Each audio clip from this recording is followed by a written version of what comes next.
Qayyum ialah kanak-kanak berumur 10 tahun yang mempunyai rasa ingin tahu yang tinggi. Dia sering menghabiskan masa di perpustakaan, membaca buku-buku tentang sains dan penemuan. Setiap hari, dia akan mencatat perkara-perkara baru yang dipelajarinya dalam sebuah buku nota kecil yang sentiasa dibawanya ke mana-mana. Qayyum juga gemar bertanya soalan-soalan yang mendalam kepada gurunya, membuatkan para guru teruja dengan semangatnya untuk belajar. Bagi Qayyum, setiap hari adalah peluang untuk meneroka dan belajar sesuatu yang baru. Cikgu Misai merupakan guru sains yang suka mengembara. Beliau sering berkongsi kisah pengembaraannya dengan para pelajar, menjadikan kelasnya lebih menarik dan penuh inspirasi. Dengan misai yang lebat dan senyuman yang mesra, Cikgu Misai sentiasa berjaya menarik perhatian pelajar dengan cara pengajarannya yang unik dan penuh semangat. Beliau percaya bahawa ilmu bukan hanya diperoleh di dalam kelas, tetapi juga melalui pengalaman di luar sana. Setiap kali beliau kembali dari pengembaraan, pasti ada cerita baru yang dikaitkan dengan konsep sains yang dipelajari. Ini menjadikan pelajar lebih teruja untuk belajar dan memahami dunia di sekeliling mereka. Ayuh kita terokai keajaiban sains yang menakjubkan.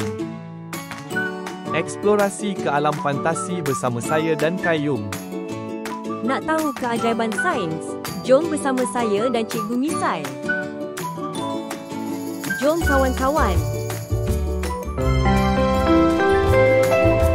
Hai semua, hari ini, Qayyum dan saya akan melakukan sesuatu yang luar biasa. Kita akan menyusup masuk ke dalam sistem pernafasan manusia. Udara kita mengandungi pelbagai partikel seperti gas oksigen, karbon dioksida, zarah-zarah terampai dan pelbagai lagi. Ya Qayyum, hidung kita akan menyedut udara masuk melalui hidung kita.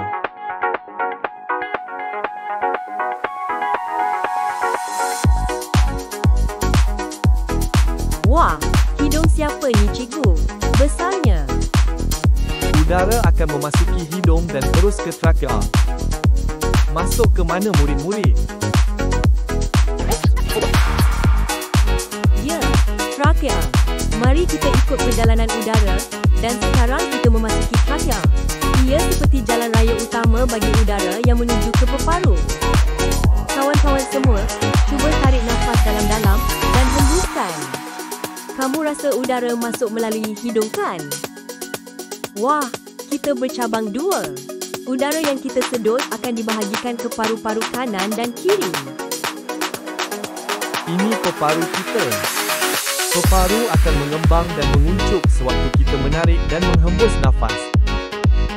Udara akan masuk melalui hidung dan terus ke trakea. Ingat dia, hidung, trakea. Dari trakea, ia akan terus ke peparu. Ingat dia semua, hidung, trakea, terus ke peparu. Ulang dia semua, hidung, trakea, peparu. Sekali lagi. Terbaiklah semua, anda hebat. Ya, hebat. Apabila menghembus nafas, udara akan keluar melalui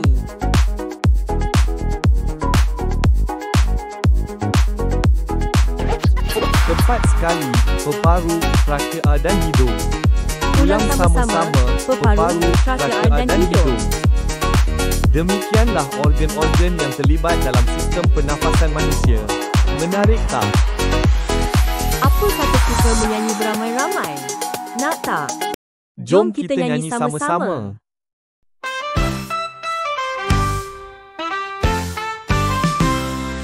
Hidung kita sedut udara, trakea bawa begitu jaga. Bungkus bercabang kiri dan kanan, udara ke paru itu tujuan. Tarik nafas, keluarkan lagi, udara bersih, oh sangat dihargai. Oksigen masuk, karbon keluar. Sistem pernafasan sungguh luar biasa. Paru-paru penuh dengan alveolus, pertukaran gas sangat fokus. Oksigen segar untuk tubuh kita, tenaga muncul cergas sentiasa. Tarik nafas, keluarkan lagi, udara bersih, oh sangat dihargai.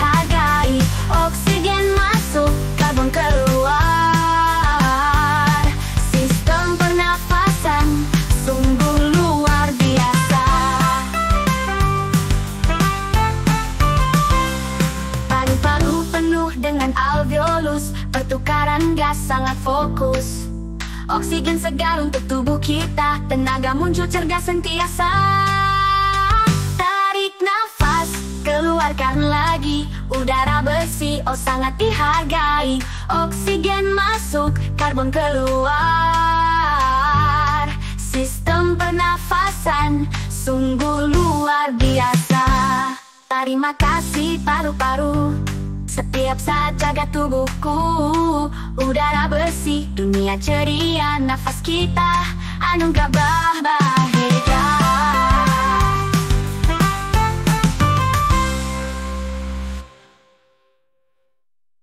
Seronok tak semua? Selepas ini, kita akan belajar tentang dunia haiwan pula bagi topik yang ketiga. Jangan lupa ya semua, teruskan pengembaraan bersama Cikgu Misai dan Kayum.